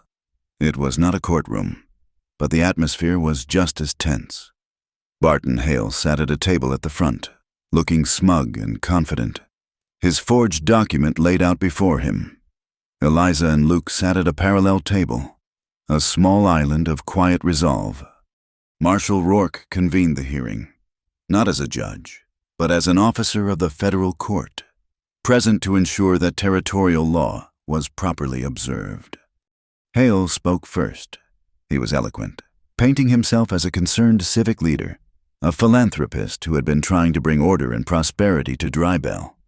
He spoke of his generous sponsorship of the school, a sponsorship he claimed Miss Harrow had verbally agreed to before tragically changing her mind after the unfortunate but accidental fire. He portrayed Eliza as a stubborn, misguided woman whose recklessness had endangered the entire town. When it was Eliza's turn, she did not rise to his bait. She simply stood and spoke the truth in a clear, steady voice. She told them of Hale's threats, of the vandalism, of the campaign of intimidation. She did not speak with anger, but with the quiet conviction of a teacher stating an undeniable fact. "The evidence of this school's value is not in any document. Mr. Hale," she said, her gaze sweeping over the assembled townspeople, "It is here, in this room." She called the children forward. They stood before the crowd, small and scrubbed clean, and one by one, they spoke. Caleb told the marshal how Miss Harrow had taught him to write his own name. Sarah Flynn recited a short poem from a McGuffey's reader. Their simple, honest words were more powerful than all of Hale's legal maneuvering. Then, Eliza produced the crumpled ledger page. "This is Mr. Hale's accounting of his generosity," she said, handing it to Rourke. "He paid for night protection services on the very night the Mercer Ranch was attacked." A murmur went through the crowd. Rourke studied the page, his expression unreadable. He looked at Hale. "Who are these protection services you hired?" "Local men," Hale said with a dismissive wave. "To patrol the town, a precaution." Rourke's eyes narrowed. "Did they ride horses shod with a distinctive nick in the left front shoe?" Hale's face went pale. Rourke knew about the Sand Vipers. He knew their methods, their history. The marshal's gaze was like a physical weight. Finally, Luke stood up. He did not look at Hale. He looked at the people of the town, his friends and neighbors. "After the fire," he began, his voice rough with an emotion he rarely showed, "I was ready to give up. I thought about sending Miss Harrow away. I thought about protecting my land, my men, and nothing else. It seemed like the sensible thing to do." He paused, and his eyes found Eliza's across the room. "But I was wrong. My father built a ranch here. But Miss Harrow, she is building a future. I chose to stand with the future." The confession, so simple and so honest, hung in the silent church. It was the testimony of a man who had wrestled with his own demons and had chosen the harder, better path. Rourke rose to his full height. He held up Hale's forged contract in one hand and the ledger page in the other. He looked directly at Barton Hale, and a flicker of something like dry, humorless amusement crossed his face. "Mr. Hale," the marshal said, his voice cutting through the silence like a razor, "let me see if I understand your version of civic leadership. Are you in the business of sponsoring education?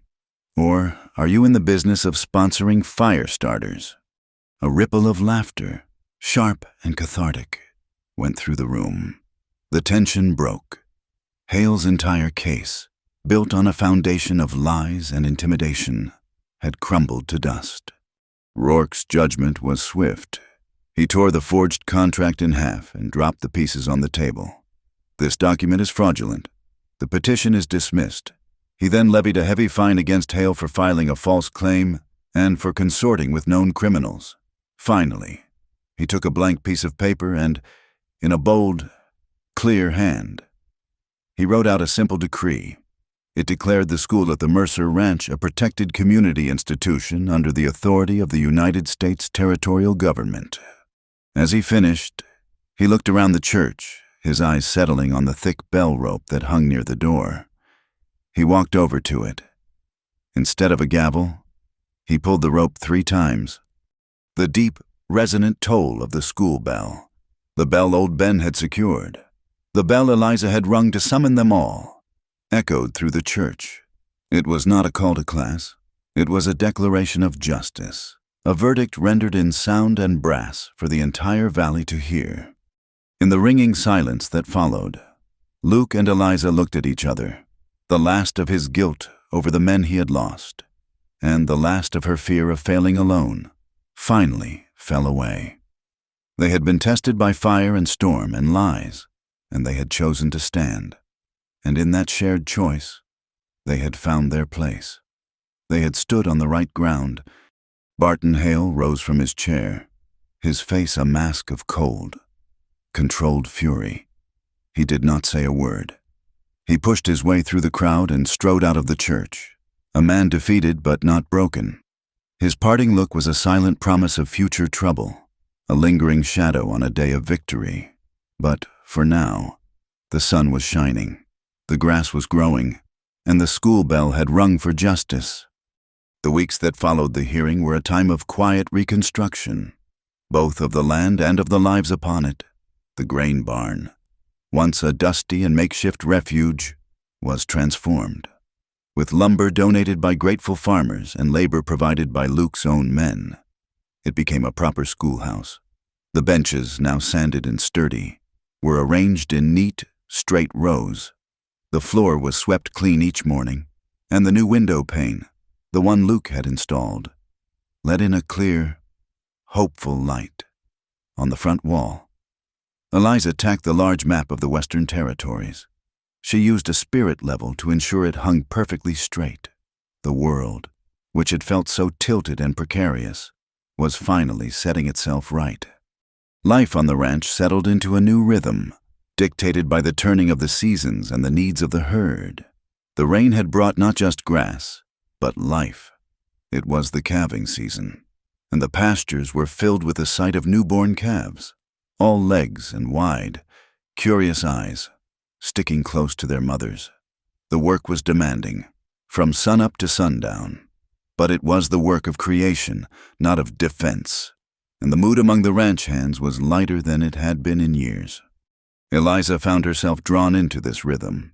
She insisted on earning her keep beyond her teaching duties. In the afternoons, after the children had gone home, she would sit with Luke in the shade of the stable, learning to mend leather. Her first attempts at stitching a torn saddle strap were clumsy, her fingers unused to the thick needle and waxed thread. Her lines were crooked, the stitches uneven. Luke, his own hands moving with an ingrained, patient skill, would watch her, a small, almost imperceptible smile playing on his lips. He never criticized her work, only offered quiet guidance. A little tighter here, he would say, keep the needle straight. And slowly, her stitches began to even out. She was mending more than leather. She was stitching herself into the very fabric of this new life. In the evenings, it was his turn to be the student. The school did not truly close when the children left. Luke would often linger after his work was done. Sitting on a back bench while Eliza tidied up, he would pick up one of the readers and, in a low, hesitant voice, read a passage aloud. He was a man who could read a brand or the turn of the weather in an instant, but the written word came to him slowly. He would sometimes stumble over a multi-syllable word, his brow furrowed in concentration. None, shun, he sounded out one evening. Pronunciation, Eliza corrected gently from her desk. It means the way a word is spoken. He nodded, repeating the word correctly under his breath. He never seemed embarrassed by his struggles. He approached learning with the same quiet determination he approached everything else, as a problem to be solved, a fence to be mended. Their new familiarity bred a gentle, teasing humor. One afternoon, Luke was repairing a loose board on the barn porch while class was in session. The rhythmic banging of his hammer was a constant, distracting punctuation to Eliza's lesson on long division. Finally, she put her hands on her hips and walked to the door. "Mr. Mercer," she said, her voice full of mock severity, "you are disrupting the learning environment. I am afraid I will have to ask you to stand in the corner." The children giggled. Luke stopped hammering, a look of feigned shock on his face. He slowly set down his hammer, wiped his hands on his trousers, and with a great, theatrical sigh, he walked into the barn and stood in the corner, his back to the class. He stayed there for a full minute, his shoulders shaking with silent laughter, until Eliza, her own composure failing, finally gave him a small wave of dismissal. He tipped an imaginary hat to her and went back to his work, the hammering noticeably quieter. These small moments, these shared routines, were a balm on old wounds. The morning pot of coffee they shared on the porch before the children arrived, the quiet hour in the evening spent with a book, the easy silence as they worked side by side, each was a small stitch, mending the tears in their solitary lives. They were healing, not by speaking of their pasts, but by building a present together. The town, for its part, was healing as well. The prejudice against the school began to melt away, replaced by a grudging respect and then a quiet pride. Parents who had once seen education as a frivolous waste of time now saw its tangible benefits. The change was crystallized one Saturday at Hale's Mercantile. A farmer named Miller, who had been one of the most vocal critics of the school, was trying to settle his account. He stared blankly at the numbers Hale's clerk had scrawled on a piece of paper. His son, a boy of 10, took the paper from his father's hand. The boy's lips moved, and then he looked up. "Pa," he said, his voice clear and proud. He added the feed bill twice. A small crowd had witnessed the exchange. The clerk flushed red and corrected the bill. That afternoon, Miller's son sat on the steps of the Mercantile and, with a piece of charcoal on a scrap of wood, he showed 3 of his friends how to write their own father's names. The tide had turned. Still, a few ripples of the old conflict remained. The whispers about the schoolteacher and the rancher had not entirely disappeared. They were softer now, more curious than malicious, but they still stung Eliza. They were a reminder of her precarious position, of how easily a woman's reputation could be tarnished. One afternoon, Nora Flynn mentioned the talk to her. "They see you and Mr. Mercer working together, and folks with nothing better to do, they talk," she said, not unkindly. Later that day, as Luke was helping her stack firewood, Eliza's worry spilled over. "People are talking about us," she said, her voice low. "They do not understand." Luke stopped his work and looked at her. He seemed to consider her words carefully. The next day, he rode into town with her to pick up supplies, as they stood in the Mercantile, in front of a half-dozen townspeople. He made a point of addressing her with a formal, almost courtly respect.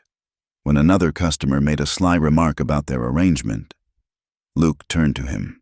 His voice was quiet, but it carried through the entire store. "Miss Harrow is a guest on my land and the teacher of this community's children," he said, his gaze steady and clear. "We respect each other. I would expect everyone else to do the same." The man mumbled an apology. The whispers stopped. Luke had not raised his voice or made a threat. He had simply drawn a line in the dust, a line of dignity and respect, and no one dared to cross it. As the days warmed, the land continued its recovery. The new grass in the pasture grew thick and green, covering the black scars from the fire. The wind, though still a constant presence, seemed to have lost its vicious edge. It was a dry, clean wind now, carrying the scent of new growth and damp earth, a promise of abundance. One evening, Luke came to the barn as Eliza was preparing to leave. He was holding something behind his back. He seemed almost shy, a rare sight. "I have something for you," he said. He brought out a brand new pair of ladies' work boots. They were made of sturdy, oiled leather, with thick soles and clean, strong stitching. They were not a frivolous, fashionable gift. They were practical, solid, and built to last. Eliza stared at them, speechless. Her own shoes, a pair of delicate Eastern things, were scuffed and falling apart. No match for the realities of the ranch. "I noticed your shoes were not suited for the mud," he said, as if explaining a purely logical decision. "A person needs a solid footing." He placed them on the porch to walk steady, no matter where you go. She looked from the boots to his face, and she understood the true meaning of the gift. It was not just about staying upright in the mud. It was about staying. It was a gesture of acceptance, an acknowledgement that she belonged here. Her eyes welled with tears. The first she had shed not from sorrow or frustration, but from a profound and overwhelming gratitude. The evenings grew warmer, and they took to building a small fire in the yard after supper. The children who lived on the ranch and a few from neighboring homesteads would gather around, their face glowing in the firelight. Luke would tell them stories of the old days, of cattle drives and encounters with bears, while Eliza would read to them from a book of poems. The sound of their laughter mixed with the chirping of crickets and the soft crackle of the flames. A gentle, peaceful symphony under the vast, starry sky. That night, long after the fire had died down to embers and the children were asleep, Eliza sat at her small desk in the barn, by the light of a single lantern. She took out a pen and a fresh sheet of paper. She began a letter to her sister back in Pennsylvania, a letter she had started and abandoned a dozen times. She wrote of the fire and the storm, of the school and the children. She wrote of the green grass and the taste of clean rain. She described the quiet rancher with the scarred hands and the steady eyes. She wrote until the lantern burned low. Then she paused, dipped her pen in the ink one last time, and wrote the final, simple sentence. "I believe," she wrote, the words flowing from a place of deep and certain peace, "that I have found my reason to stay." The season turned, and the new green of the grass deepened into a lush, confident carpet that stretched across the pastures. The calves grew strong, their spindly legs filling out as they chased each other in the warm afternoon sun. The rhythm of life on the Mercer Ranch was one of quiet, steady work, a peaceful cadence that felt like a gift after the violence of the fire and the storms. The peace was broken not by a threat, but by a ghost from the recent past. One Sunday after the small church service in town, Luke's young cousin, Samuel, approached them. He had been a shadow since the night the old schoolhouse was vandalized, his face perpetually drawn and pale with a guilt he could not shed. He stopped before Luke and Eliza, twisting his hat in his hands, unable to meet their eyes. "Luke, Miss Harrow," he stammered, his voice barely a whisper. "I cannot keep it in anymore. I have to tell you." He confessed everything, the words tumbling out in a torrent of shame. He told them how Barton Hale had plied him with whiskey, how Hale had made it sound like a harmless prank, a way to scare the teacher. He admitted to holding the lantern while the others smashed the slates and threw the books in the mud. He had been a coward, too afraid of Hale and too weak to say no. He finally looked up, his eyes swimming with tears. "I am so sorry," he said, his voice cracking. "I will take whatever punishment you see fit. I could not live with the lie anymore." Eliza's first instinct was a flash of the old anger, the memory of the violation. But it was quickly replaced by a wave of pity for the boy standing before them, so clearly tormented by his own conscience. Before she could speak, Luke stepped forward and placed a heavy hand on his cousin's shoulder. There was no anger in his face, only a deep, weary understanding. "You made a mistake, Samuel," Luke said, his voice quiet but firm. "You followed a bad man. The important thing is that you have found your way back to the truth on your own. That takes courage." He squeezed the boy's shoulder. "There is no punishment. Your apology is accepted. Now go and make things right in your own heart." The public act of forgiveness, witnessed by a dozen townspeople leaving the church, was a final, definitive statement. It was a closing of a painful chapter, a circle of redemption completed in the clear light of day. But Barton Hale was not a man to accept defeat. Having failed with violence and been thwarted by the law, he turned to his last and most powerful weapon, money.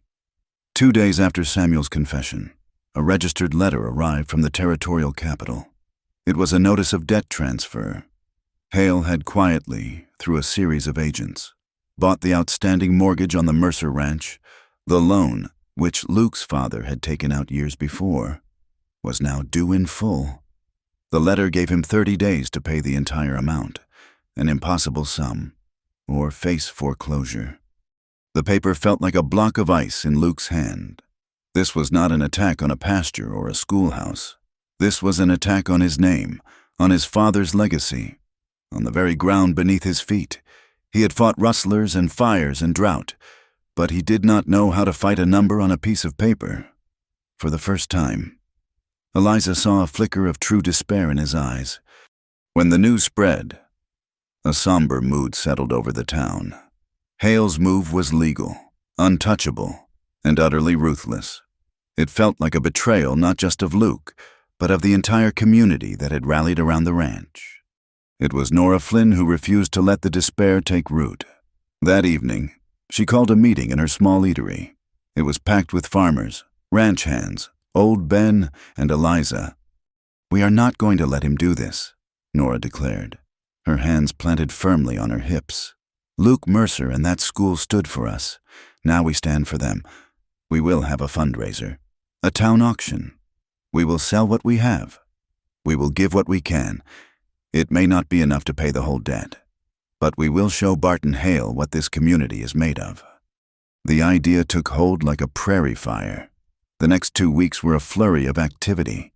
The women of Drybell baked pies and cakes until their kitchens were filled with the sweet scent of cinnamon and vanilla.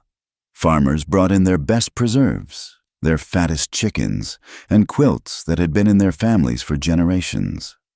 Old Ben forged a set of beautiful, ornate iron fire pokers. It was a humble collection of offerings, a testament to the small, hard-won treasures of their lives. They called it the Ranch and School Fund. The day of the auction was bright and clear. The town gathered in the open space in front of the newly repaired church. The mood was festive, defiant. Deputy Miles, blushing furiously, acted as the auctioneer, his voice cracking with a mixture of nerves and determination. Bidding was lively. People paid far more than a jar of pickles or a dozen eggs was worth. They were not buying goods. They were buying a piece of their collective honor. They had raised nearly $100, a small fortune for Drybell, but a pittance against Luke's debt, when a fine black buggy rolled to a stop at the edge of the crowd. Barton Hale sat alone, holding a leather portfolio. He got out and walked through the crowd, which parted before him as if he were a leper. He stopped in front of Luke and Eliza. "A commendable effort," he said, his voice dripping with condescending pity. "But I am afraid you are a little short." He opened the portfolio and produced the foreclosure notice. "My offer still stands. Mercer, sign the ranch over to me, and I will see that the schoolteacher is given a one-way ticket back east, where she belongs." At that moment, a second rider approached, unnoticed until he was upon them. United States Marshal Rourke swung down from his gray horse, his face as grim and dusty as ever. He did not acknowledge the crowd. He walked directly to Barton Hale. "Barton Hale," Rourke said, his voice flat and devoid of emotion. "I have a warrant for your arrest." Hale stared at him, his smug expression crumbling into disbelief. "On what charge?" "Bank fraud," Rourke said, pulling a folded warrant from his coat pocket. "It seems that in your haste to acquire the Mercer loan, you used a series of false names and holding companies to hide your involvement. Lying on a federally insured loan application is a serious offense." He held out a pair of handcuffs. "It seems your paperwork was not as clean as you thought." Hale was defeated, not by a gunfight, not by a blaze of glory, but by a paper trail. His own intricate web of deceit had become his prison, as Deputy Miles, his face a study in stunned satisfaction, led the silent, shackled Hale away. A spontaneous cheer erupted from the crowd. The victory was quiet, legal, and absolute. That evening, the town celebrated. Someone had hung lanterns from the trees around the church and from the porch of the barn schoolhouse. Their warm, golden light cast a festive glow over the happy, exhausted faces. A fiddle struck up a lively tune, and soon, couples were dancing in the street. Luke and Eliza stood on the porch of the barn, watching. The weight of the past months had finally lifted, leaving a feeling of light, almost giddy relief. "Will you dance with me?" Miss Harrow, Luke asked, his voice low. She smiled. "I would be honored. Mr. Mercer." He led her onto the dusty ground, into the soft circle of lantern light. He was not a graceful dancer. His movements were stiff and unpracticed, but he held her with a gentle reverence. They moved slowly, in a world of their own. The lively music a distant backdrop to the quiet rhythm of their own hearts. When the song ended, they stood for a moment in the warm silence, his hand still on her back. "Are you still afraid of the multiplication tables?" she whispered, a playful glint in her eyes. He looked down at her, his face serious in the lantern light. "Less afraid," he said, his voice a low rumble, "than I am of asking you this." He took a steadying breath. "Eliza, I would like your permission to court you, properly." The formal, old-fashioned request was so full of respect, so quintessentially him, that her heart swelled, "Well, Mr. Mercer?" she said, her voice soft but with a hint of her schoolteacher's authority. "Permission is granted, on one condition." "Anything," he said. "You have homework," she replied, a smile tugging at her lips. "Every evening, you are to read one page of a book aloud. To me." He broke into a slow, genuine grin. "I accept the assignment." Later that night, after the last of the townspeople had gone home, Luke sat alone on his porch. He took a small block of cottonwood and his whittling knife, and, in the quiet solitude, he began to carve. He worked slowly, the blade shaving off thin curls of wood, until a small, perfect, unadorned wooden ring lay in the palm of his hand. It was a simple, rustic promise, as honest and as solid as the man who had made it. He looked across the yard, at the schoolhouse, the lanterns. A gift from the town still glowed, casting a warm, welcoming light from the porch. They were a beacon in the vast, dark landscape. He saw a single lantern moving inside, the one Eliza kept on her desk. Its light shone through the new window pane, a small, bright star in the darkness. The future might still hold dust and hardship, but for the first time, it looked clear. The light of the lantern was reflected in his eyes, a tiny, brilliant promise of the dawn to come. Time spooled out, measured not in the ticking of a clock, but in the lengthening of the grass and the fattening of the calves. The season of branding and selling came and went, a successful and orderly affair that left the Mercer Ranch on solid financial footing for the first time in years. The rhythms of work and life were steady, dependable, like the turning of the now well-oiled water wheel on the edge of town, its groan replaced by a quiet, rhythmic splash. In the barn schoolhouse, the change was even more profound. Eliza held a second grand reading day, not on the porch this time, but inside the warm, sunlit room. The difference was astonishing. The children, who had once stumbled over simple words, now read with a confidence that made her heart ache with pride.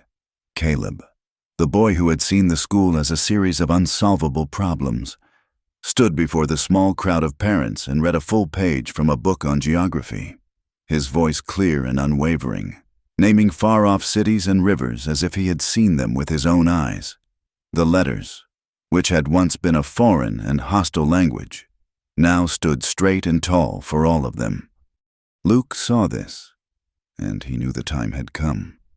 The quiet courtship of the past few months, the shared cups of coffee in the morning and the homework readings in the evening, had built a foundation as solid as the stone walls of the stable. He rode into town one afternoon, not to the mercantile, but to the homes of his two most trusted friends. First, he went to Nora Flynn. He stood in her warm, fragrant kitchen and with a directness that made her smile. He asked for her help in planning a small celebration, a town meal, to thank everyone for their support. Nora, understanding the true purpose of the event immediately, agreed with a twinkle in her eye. Next, he went to old Ben's forge. The blacksmith was hammering a glowing piece of iron, the sparks flying in the dim interior. Luke waited until the ringing stopped. He reached into his pocket and pulled out a small, heavy object wrapped in a piece of soft leather. He unwrapped it and placed it on the anvil. It was an old silver dollar, worn smooth with time, bearing the faint profile of a woman meant to be Liberty. "This was my mother's," Luke said, his voice low. "She carried it for luck. I want to make a ring." Old Ben picked up the coin, his calloused thumb rubbing the worn silver. He looked from the coin to Luke's serious, determined face. He nodded once, a slow, deep gesture of understanding and approval. "It will be a strong one." The blacksmith grunted. 2 days later, the town gathered at the ranch.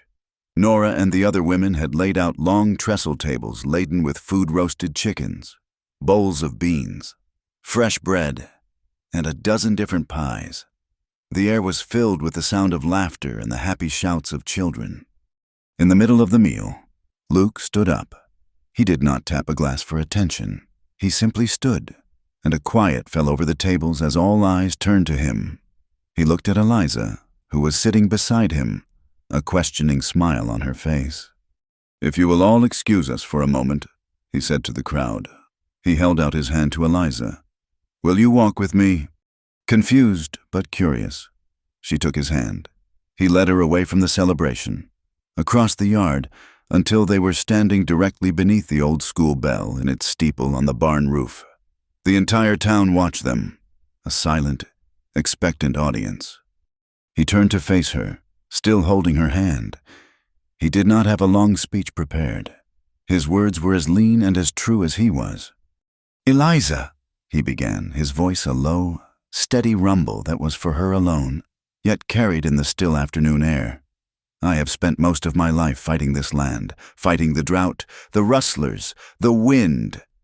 He paused, his gaze unwavering. "In a place where the wind decides so much, I have learned to hold on to the things a man can choose. I choose the part I can." His grip on her hand tightened. "I choose you." Tears welled in Eliza's eyes, blurring the image of his earnest, hopeful face. She thought of her long journey, of the lonely woman who had arrived with a single trunk and a heart full of doubt. She thought of the school, the fire, the storm, and the community that had become her own. Her choice had been made long ago. In the quiet moments of shared work and silent understanding. "I choose too," she whispered, her voice thick with emotion. "I choose the words. I choose the children. And I choose you, Luke." From the crowd of children watching with wide eyes, a voice piped up. It was young Caleb. "Mr. Luke is not afraid of the blackboard anymore," he yelled, and a wave of warm, happy laughter rolled through the crowd. Luke looked over at the children, and a rare, wide grin split his face. He looked back at Eliza, afraid a little less, he admitted. Then, from his pocket, he took the ring. It was a simple, beautiful band of silver, polished to a soft, glowing sheen, the memory of the coin still visible in its gentle curve. He slid it onto her finger. It was a perfect fit. The themes of their long struggle had finally found their resolution. The simple dignity of their love, the quiet justice of their victory, had triumphed over the loud, violent greed of a man like Hale. As Eliza looked out at the faces of their friends, she saw the symbols of their endurance all around them. The school bell hung silent above them, a guardian of their promise. In the distance, the water wheel turned, a steady heartbeat of life restored, and on her feet were the sturdy, dust-covered boots he had given her, a reminder that she was, at last, standing on solid ground. The celebration continued long into the evening. Someone brought out a mouth harp, and its lonely, sweet music drifted on the cool night air. People sat in quiet contentment, their bellies full, their spirits at peace. The horses in the corral breathed evenly, and the cattle settled in the fields. The harshness of the land was still there, a constant presence just beyond the circle of lantern light. But it no longer felt like a threat. It was simply home. Eliza stood beside Luke on the porch, his arm warm and solid around her. She looked at the straight, proud lines of the schoolhouse, at the community that had become a family, at the man who had become her world. The dust would come again, the wind would blow, but they would face it together.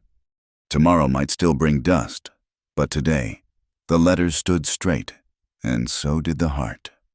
Thank you for listening to our story. We would love for you to comment where you are listening from so we can all connect and share our thoughts. And please subscribe to my channel Wild West Night, like the video. And support us further by pressing the hype button so this story in the video can be heard by more people.